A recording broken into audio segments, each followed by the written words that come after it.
الحمد لله رب العالمين والصلاة والسلام على أشرف الأنبياء والمرسلين نبينا محمد وعلى آله وصحبه أجمعين ومن اتبعهم بالإحسان إلى يوم الدين أما بعد. Donc j'ai pu citer de manière brève les 7 conditions de l'attestation de foi, l'attestation de l'unicité d'Allah tabaraka wa ta'ala, la ilaha illallah. Ces 7 conditions ont été citées par un grand nombre de savants, parmi eux Al-Hafiz al-Hakami, rahimahullah, dans son célèbre poème Sulam al-Wusul, où il a résumé la croyance des gens de la Sunna et du groupe Ahl al-Sunna wal-Jama'a. Il dit وبشروط 7 قد قيدت وفي نصوص الوحي حقا وردت فإنه لم ينتفع قائلها بالنطق إلا حيث يستكملها العلم واليقين والقبول والانقياد فدر ما أقول والصدق والإخلاص والمحبة وفقك الله لما أحبه. Et il y a un frère Jazallahu khairan qui a pu traduire, c'est-à-dire ces quelques vers de poésie. Donc je lis la traduction. Avec 7 conditions, l'attestation est encadrée. Et dans les textes de la révélation, elles sont citées. Il n'en profitera pas celui qui a juste prononcé jusqu'à ce que les conditions suivantes soient respectées. La connaissance, la certitude, l'acceptation, et comprends bien ce que je dis, la soumission. Véracité, sincérité, amour, donc aime, qu'Allah t'accorde la réussite dans ce qu'il aime. Et sachez, barakallahu fikum, que certains savants ont ajouté une 8e condition, comme l'a fait Cheikh Abdelaziz ibn Baz, rahimahullah ta'ala. Et même si cette condition est inclue dans ce qui précède, il est bon de la citer afin qu'il y ait c'est-à-dire ziyadatul al-bayan, que ça les choses soient encore plus claires pour tout à chacun. Cette 8e condition, huwa al-kufr bit-taghut, ay al-kufra bi kulli ma yu'badu min dunillah. Cette 8e condition, c'est le fait de mécroire au taghut, c'est-à-dire le fait de mécroire en tout ce qui est adoré en dehors d'Allah, tout en ayant bien sûr la foi que seul Allah mérite d'être adoré. Et donc, il y a en cela, c'est-à-dire des preuves dans le Coran et la Sunna, parmi elles la parole d'Allah tabaraka wa ta'ala, قوله تعالى والذين اجتنبوا الطاغوت أن يعبدوها وأنابوا إلى الله لهم البشرى فبشر عباد.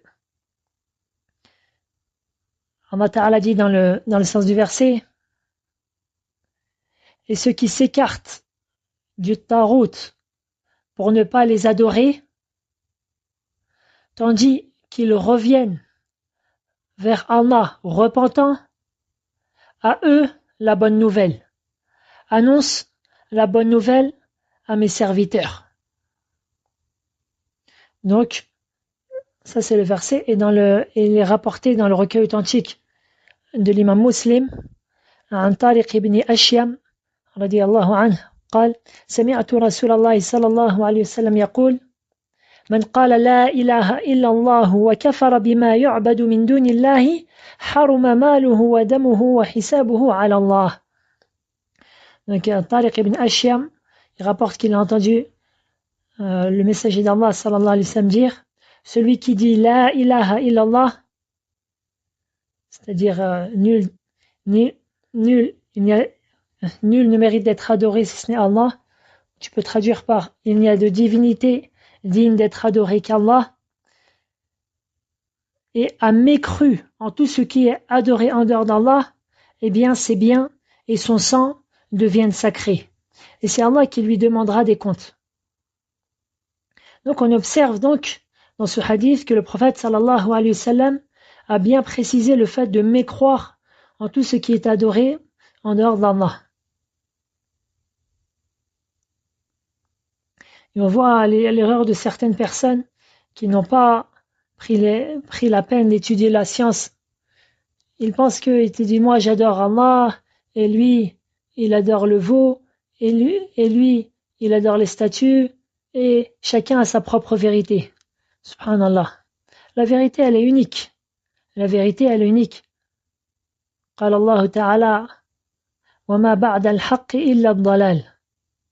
Et qu'est-ce qu'il y a après la vérité si ce n'est l'égarement? Et la vérité, c'est le fait que seul Allah mérite d'être adoré, et le musulman doit avoir la croyance ferme que tout ce qui est adoré en dehors de lui est une adoration vaine, et il doit mécroire en cela. Enfin, notre cheikh Mohammed Saïd al-Aslan, hafidhahullah ta'ala, a cité une dernière condition, à savoir le fait de prononcer avec la langue, la ilaha illallah, le fait de le dire, le fait de le prononcer. Et bien sûr, il a donné des preuves lui aussi sur cela, et c'est pas le seul à avoir cité cette condition-là. Minha qawluhu ta'ala qulu amanna billahi wa ma unzila ilayna wa ma unzila ila Ibrahima wa Ismaila wa Ishaqa wa Yaquba wal asbati wa ma utiya Musa wa Isa wa ma utiya an-nabiyyuna min rabbihim la nufarriqu bayna ahadin minhum wa nahnu lahu muslimun. Allah Ta'ala dit, dites, nous croyons en Allah et en ce qu'on nous a révélé, et en ce qu'on a fait descendre vers Ibrahim et Ismaïl et Ishaq et Yaqub et les tribus, et en ce qui a été donné à Moussa et à Isa, et en ce qui a été donné aux prophètes venant de leur Seigneur. Nous ne faisons aucune distinction entre eux, et à lui, c'est-à-dire à Allah, nous sommes soumis. Donc voilà, c'est-à-dire une des preuves dans le Coran al-Karim, et dans la sunna du prophète sallallahu alayhi wa sallam, dans le recueil authentique de l'imam Muslim, عن أبي هريرة رضي الله عنه قال رسول الله صلى الله عليه وسلم لعمه عند الموت قل لا إله إلا الله أشهد لك بها يوم القيامة فأبى فأنزل الله عز وجل إنك لا تهدي من أحببت ولكن الله يهدي من يشاء. Donc, d'après Abi Huraira, qu'Allah l'agrée, il s'agit d'Allah sallallahu alayhi wa sallam, a dit à son oncle, lorsqu'il était à l'agonie de la mort, dis La ilaha illallah, et je serai témoin en ta faveur le jour de la résurrection. Mais il refusa. Allah fit descendre sa parole, tu ne guides pas celui que tu aimes, mais c'est Allah qui guide qui il veut. Il connaît mieux, cependant, les bien guidés. Et ainsi, les savants sont unanimes pour dire qu'il faut impérativement, pour la personne qui veut se convertir à l'islam, de prononcer l'attestation de foi La ilaha illallah, et que cela ne suffit pas qu'il y croit dans son cœur.